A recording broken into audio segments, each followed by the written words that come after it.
তাহলে কি আপনারা চান যে আমরা সত্যি মারা যাই? মানে আপনারা কি বিচার করবেন না? এই দেশে কি কোনো বিচার নাই? আমাদের দেশে সত্যি বিচার নাই, আমরা নিরুপায়, আমাদের বিচার হয় না, সাধারণ মানুষের কোনো বিচার হয় না। আমরা টাকার কাছে হেরে গেছি, ক্ষমতার কাছে হেরে গেছি।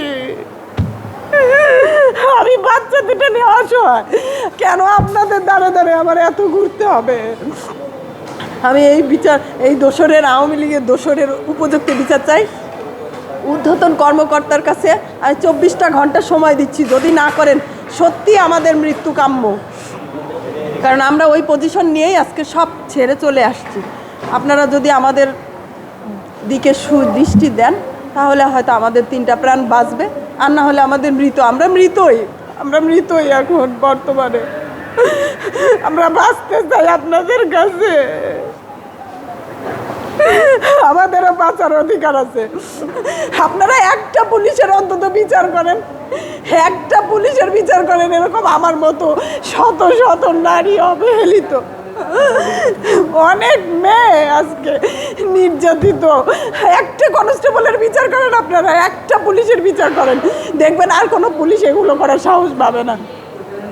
আপনাদের ডিপার্টমেন্টে যদি আমাদের সাধারণ মানুষের এত বিচার থাকতে পারে, আপনাদের ডিপার্টমেন্টের কেন বিচার নাই?